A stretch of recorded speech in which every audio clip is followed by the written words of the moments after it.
یا بنی آدم، اے اولاد آدم، قد انزلنا علیکم لباسا. اب چونکہ لباس کا ذکر ہوا تھا، جو کپڑے اتر گئے تھے ہمارے ماں باپ کے، اللہ نے اس کا ذکر کیا ہے کہ ہم نے بے شک اتارا ہے آسمان سے لباس تم پر، یواری سوآتکم وریشا، جو تمہاری شرمگاہوں کو بھی ڈھانپتا ہے اور تمہارے لیے زینت کا باعث بھی ہے. ایک تو اس سے پردہ ہے، دوسرا ایک خوبصورتی بھی تو ہے نا لباس. یہ آپ نوجوانوں سے پوچھیں نا، جو عجیب و غریب قسم کی پینٹیں پھاڑ کے پھر رہے ہیں، عجیب و غریب قسم کی انہوں نے شرٹیں پہنی ہوئی ہیں، ٹھیک ہے، سوٹ کے اوپر کلفیں لگائی ہوئی ہیں، ٹوپیاں بس کس کس رنگوں کی پہنی ہوئی ہیں، اور ناتھانوں کی پگڑیاں آپ دیکھیں کس کس رنگ کی ہیں. تو زینت تو ہے. وَلِبَاسُ التَّقْوَى، اور جو تقوی کا لباس ہے نا، ذَلِكَ خیر، وہ ہے سب سے بہتر. یعنی یہ تو ظاہری لباس ہے نا، اپنی برائیوں کو چھپانے کے لیے تقوی کا لباس بھی ہونا چاہیے، برائیوں سے بچنے کے لیے. جس طرح اپنی شرمگاہ کی حفاظت کے لیے اور اپنی جسم کی کمزوریوں کو چھپانے کے لیے یہ ظاہری لباس ہے، اس طرح تقوی کا لباس ہونا چاہیے اپنی روحانی کمزوریوں کو اوور کم کرنے، وہ سب سے بہتر ہے. یعنی ایک شخص نے داڑھی تو رکھی ہوئی ہے لیکن ہے وہ جھاڑی ہے، اس کے پیچھے روح کوئی نہیں. ایک عورت نے نقاب تو کیا ہوا ہے لیکن اندر وہ بدکار ہے. اب جتنی بدکار عورتیں عموماً جو یہ برائی کے اڈوں پہ آپ کو دیکھیں، یہ عام حالت میں برقعے میں نکلتی ہیں. اس کی وجہ سے برقعے کی توہین نہیں ہونی چاہیے، لیکن یہ ایک مثال ہے کہ صرف برقع پہن لینے سے کسی کے اندر حیا نہیں آ جاتی، یا داڑھی رکھ لینے سے وہ بندہ پرہیزگار نہیں ہو جاتا، جب تک کہ تقوی کا لباس اس کے اندر، گاڈ کانشیسنس نہ موجود ہو، اللہ کا خوف. ذالک خیر، وہ ہے. اچھا، اس کے اندر یہ بھی اشارہ مل گیا، یہ ویسے بڑی حیران کن بات ہے، اس طرف ابھی میرا دماغ گیا ہے کہ اللہ تعالیٰ نے فرمایا یہ جو لباس نازل کیا ہے نا، اس سے تمہاری شرمگاہ چھپتی ہیں اور تمہیں زینت ملتی ہے. اور جو تقوی کا لباس ہے نا، اصل لباس تو وہ ہے. مراد کیا؟ کہ کوئی شخص پگڑی پہن لے، داڑھی رکھ لے، سفید کپڑوں میں اپنے اس موٹے پیٹ کو چھپا لے اور اندر کرتوت سارے برے کرے، تقوی کا لباس اس کے اندر موجود نہیں ہے، تو تیری داڑھی اور ان لباسوں کا، اس خوبصورتی کا کوئی فائدہ نہیں ہے.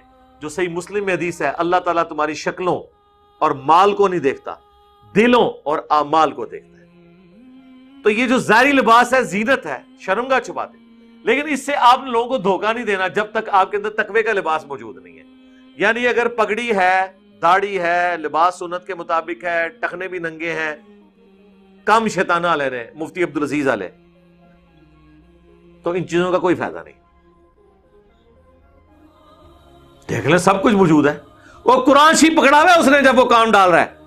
ہاں دیکھیں جناب سرکار، یہ تو کوئی دنیا دار شخص نہیں یہ کام کر سکتا کہ ایک آدمی قرآن پکڑا ہوا ہے اور جناب کپڑے بھی سنت کے مطابق پہنے ہوئے ہیں.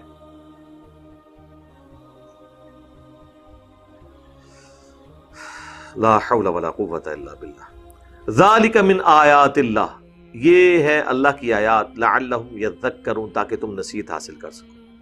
اللہ جیسا کون شفیق ہوگا کہ ہر چیز کھول کھول کے بیان کر رہا ہے. یا بنی آدم، اب یہ بہت سخت آیات ہیں، یہ وہ آیات ہیں جن کا درس دینا حرام، جس کو بیان کرنا حرام، کیونکہ اس میں انبیاء کی گستاخی ہو جاتی ہے. جی بارہ شریعت میں لکھا ہوا ہے سٹارٹ میں کہ جن آیات کے اندر اللہ تعالیٰ نے نبیوں پر عطا فرمایا ہے، ان آیات کو تلاوت کے علاوہ بیان کرنا حرام ہے. اور اس آیت کے اندر اللہ تعالیٰ حکم دے رہا ہے کہ یہ آیات میں نے نازل اس لیے کی ہیں کہ ان کا درس ہونا چاہیے، وہ سن لیں. یا بنی آدم، اے اولاد آدم، لا یفتننکم الشیطان، کہیں شیطان تمہیں بھی فتنے میں مبتلا نہ کر دے، کما اخرج ابویکم، جس طرح تمہارے ماں باپ کو اس نے نکلوا دیا تھا، من الجنہ، جنت سے، ینزع عنہما لباسہما، اور اس سے بڑی بات، تاکہ وہ ان کے کپڑے اتروا دے، لیریہما سوآتہما، تاکہ ان کی شرمگاہیں ان پہ کھل جائیں. کتنی گستاخی ہے جی. یعنی اللہ تعالیٰ مارا ہے کہ حضرت آدم اور ان کی جو بیوی ہے، شیطان نے ان کو جنت سے نہ صرف نکلوایا، کپڑے اتروا دیے ان کے. تو دیکھنا اے اولاد آدم، کہیں تمہارے بھی کپڑے نہ اتروا دیں. تو یہ اللہ تعالیٰ کہہ رہا ہے کہ میں یہ آیات کھول کھول کے کیوں بیان کر رہا ہوں کہ آدم علیہ السلام سے یہ مسئلہ ہوا تو تمہارے ساتھ بھی کہیں نہ ہو جائے تاکہ تم اسے عبرت حاصل کرو. اور آپ کا مولوی کہہ رہا ہے بیان کرنا حرام, گستاخی کا پہلو نکلے گا. دادا کرو. اِنَّهُ يَرَاكُمْ, بے شک وہ تو دیکھتا ہے تمہیں, ہوا وَقَبِيلُهُ, وہ بھی اور اس کی پورا کنبہ, من حیث لا ترونہم, وہاں سے جہاں تم نہیں اسے دیکھتے. ظاہر ہے جنات ہمیں نظر تو نہیں آتے جب تک کہ کوئی ایسے خاص جن جو انسانی شکل میں نہ آ جائے, جو اکثر جمعے کے خطبوں میں ممبروں پہ نظر آتے ہیں آپ کو. اس کے علاوہ تو آپ کو شیاطین نظر نہیں آ سکتے. اِنَّا جَعَلْنَا الشَّيَاطِينَ أَوْلِيَاءَ لِلَّذِينَ لَا يُؤْمِنُونَ, بے شک ہم نے بنا دیا ہے شیاطین کو دوست ان لوگوں کا جو بات نہیں مانتے. میں نے ترجمہ کیا کیا ہے؟ جو بات نہیں مانتے. لفظی ترجمہ اگر میں کر دیتا جو ایمان نہیں لاتے تو اس سے بات کھلنی نہیں تھی. آپ نے فوراً اس سے سمجھنا تھا یہ ہندوؤں کے بارے میں, عیسائیوں کے بارے میں, ایتھیسٹ کے بارے میں. ایمان والا کون ہوتا ہے؟ جو بات مانتا ہے. ایمان والا بھی تو ماننے والا ہوتا ہے نا, جس نے مان لیا. نہ صرف مان لیا بلکہ اللہ رسول کی بھی مان لی. تو شیاطین ان لوگوں کے دوست ہیں جو بات اللہ اور اس کے پیغمبر کی نہیں ماننے والے ہوتے ہیں. مراد یہ کہ جو اللہ اور ان کے پیغمبروں کی بات مان لیں وہ شیاطین کے ہتھے نہیں چڑھیں گے. اس میں امپلائیڈ ہے نا. تو مسئلہ تقدیر بھی اس سے حل ہو گیا. اکثر لوگ پوچھتے ہیں مسئلہ تقدیر, ان کو میں کہتا ہوں کہ سورہ طٰہٰ کے اندر قصہ آدم اور ابلیس بیان ہوا ہے نا, وہاں جا کے ذرا دیکھو اللہ نے مسئلہ تقدیر کو کس طرح سالو کیا ہے. یہ جو لوگوں کے بہانے ہوتے ہیں نا, جی وہ شیطان نے کرا دیا, جی شیطان. میں کہتا ہوں جی زمین و آسمان کے سارے شیاطین مل کے ایک بندے کی فجر نہیں چھڑوا سکتے. اگر گورنمنٹ اناؤنسمنٹ کرے کہ فجر کی نماز جو پہلی صف میں پڑھے اسے 1,00,000 روپے انعام دیا جائے گا, پہلی صف نہیں چھوڑے گا وہ, راتی سوئے گا مسجد. اچھا, کس سے آدم اور ابلیس بیان ہوا ہے سورہ طٰہٰ میں بھی. وہاں پہ بھی آیت نمبر جو 132 ہے, پہلے وہی ذکر ہوا ہے کہ وہ پتوں سے اپنے شرمگاہوں کو چھپانے لگے. اللہ نے ان کی توبہ قبول کر لی. قَالَ اهْبِطَا مِنْهَا جَمِيعًا, ہم نے ان سے فرمایا تم سب کے سب اتر جاؤ. بَعْضُكُمْ لِبَعْضٍ عَدُوٌّ, بعض کے دشمن ہوں گے. فَإِمَّا يَأْتِيَنَّكُمْ مِنِّي هُدًى, تو پس اب جب کبھی بھی تمہارے پاس میری طرف سے کوئی ہدایت کی بات آئے گی, یعنی پیغمبر اور کتابیں. فَمَنِ اتَّبَعَ هُدَايَ, تو جو کوئی پیروی کرے گا ہدایت کی, فَلَا يَضِلُّ وَلَا يَشْقَى, تو نہ وہ گمراہ ہوگا اور نہ بدبخت ہوگا. کتنی پیاری بات ہے. یعنی بدبختی انسان خود کماتا ہے. اللہ فرما رہا ہے جو کتابوں کی اور پیغمبروں کی پیروی کرے گا نا اپنی مرضی سے, وہ نہ گمراہ ہوگا نہ بدبخت ہوگا. بدبختی انسان خود کماتا ہے. وَمَنْ أَعْرَضَ عَنْ ذِكْرِي, اور جو ہمارے ذکر سے غفلت اختیار کرے گا, فَإِنَّ لَهُ مَعِيشَةً ضَنْكَ, تو اس کے لیے پھر اللہ تعالیٰ معیشت بھی تنگ کر دے گا, دنیا میں بھی اور آخرت میں بھی.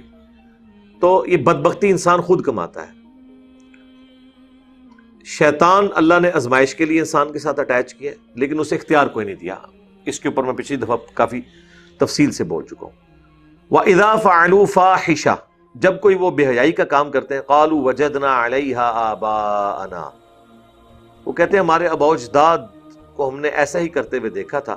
وَاللَّهُ أَمَرَنَا بِهَا, اللہ نے ہمیں اسی چیز کا حکم دیا ہے. وہی جو ہم کہتے ہیں نا یہ کہاں لکھا ہوا ہے, کہتے ہیں بزرگ کر رہے ہیں, اور جی بزرگ بھی تھے اللہ نے کہنے تھے ہی کر رہے ہیں نا, پیچھے تھے اللہ ہی ہے نا, وہی چیز ہے. تو مشرکین عرب ننگا طواف کرتے تھے. سب سے اعلیٰ طواف ہوتا تھا کعبے میں وہ جو بالکل الف ننگا ہو کے کرتا تھا. اور وہ کہتے تھے دیکھیں جب انسان پیدا ہوا اس وقت بھی تو اس کے جسم پہ کوئی لباس نہیں تھا, تو اب اللہ نے انسان کو بغیر لباس کے پیدا کیا, تو سب سے افضل طواف کعبہ وہ ہوگا جب انسان اپنا لباس خود اتار دے اور ننگا طواف کرے. یہ اس کی طرف اشارہ ہے کہ وہ جب یہ بے حیائی کا کام کرتے تھے, جو پھر نبی الاسلام نے جب 8 ہجری میں فتح مکہ ہوا اور 9 ہجری میں حضرت ابوبکر صدیق رضی اللہ تعالیٰ عنہ کو امیر حج بنا کے بھیجا, انہوں نے وہ اس سال مشرکین عرب اور مسلمانوں نے اکٹھا حج کیا تھا. پیچھے سے پھر آیات نازل ہوئی. حضرت علی علیہ السلام کو نبی الاسلام نے بھیجا اور کہا کہ آپ نے میری طرف سے اناؤنسمنٹ کرنی ہے، کیونکہ عرب کے لوگ قریبی رشتہ دار کی اناؤنسمنٹ کو اس کی اناؤنسمنٹ شمار کرتے تھے. تو حضرت علی نے وہاں اناؤنسمنٹ کی کہ آج کے بعد نہ تو کوئی ننگا طواف کرے گا، صحیح بخاری میں آتا ہے، اور نہ مشرک حرم کی سرزمین میں اب داخل ہوں گے، یہ آخری موقع ہے. تو جو طواف اس وقت کرتے تھے ننگا طواف، تو ان سے کہا جاتا تھا یار یہ عام حالت میں تو تم بھی شرمگاہ چھپاتے ہو، یہ طواف کعبہ ننگے ہو کے کیوں کرتے ہو؟ تو وہ کہتے تھے ہم نے اپنے آباء و اجداد کو اس طرح ہی ناچتے ہوئے دیکھا ہے، یعنی ہمارے بزرگ بھی مجذوب تھے. ہاں، ننگے سر نماز نہیں ہوتی، اور جو کپڑے اتار لے وہ اللہ کا ولی ہو جاتا ہے. جو ننگے سر نماز پڑھ رہا ہو نا، اس کے سر پہ ٹوپی رکھ دیتے ہیں، کہتے ہیں نماز نہیں ہوتی. اور جو سارے کپڑے اتار دے، اس کے آگے پگڑیوں اور ٹوپیوں والے ایسے کر کے بیٹھے ہوتے ہیں. پیر دنکے کے پاس نہیں جا کے سارے بیٹھے ہوتے تھے، آپ کے سارے پولیٹیشینز بیٹھتے تھے وہاں نانگے پیر کے سامنے. تو وہ یہ بے حیائی کا کام کرتے تھے. کہتے ہیں ہم نے اپنے آباء و اجداد کو پایا، اور واللہ امرنا بہا، اللہ نے اس کا حکم دیا، ایویں بغیر دلیل دے. ساڈا بھی تو طریقہ ہے نا جی نماز دا، تکیا نہیں، اپنی طرف سے بات کر دی. قل ان اللہ لا یأمر بالفحشاء، اے نبی ان سے فرماؤ بے شک اللہ تو کبھی اس طرح کے بے حیائی کا حکم دے گا ہی نہیں. تمہاری اسٹیٹ میں اس طرح کی کوئی بے حیائی اللہ نے رکھی ہے؟ اللہ کے مزاج میں یہ چیز ہے کہ تمہیں یہ حکم دے؟ not at all. اتقولون علی اللہ ما لا تعلمون، کیا تم اللہ پر ایسی بات تہمت کے طور پہ لگا رہے ہو کہ جسے تم جانتے تک نہیں ہو؟ قل امر ربی بالقسط، اے نبی تم فرماؤ میرے رب نے تو عدل و انصاف کا حکم دیا ہے. وَأَقِیمُوا وُجُوهَكُمْ عِنْدَ كُلِّ مَسْجِدٍ، اور یہ کہ میں سیدھا کر لوں اپنا چہرہ قبلہ کی طرف ہر نماز کے وقت. وَادْعُوهُ مُخْلِصِينَ لَهُ الدِّينَ، اور اسی کو پکارا جائے، اسی کو پکارو، اسی کی عبادت کی جائے خالص کر کے اپنے دین کو اس کے لیے. کما بدأکم تعودون، جس طرح اس نے پہلے پیدا کیا تھا تمہیں اسی طرح تم لوٹ کے اس کی طرف جاؤ گے.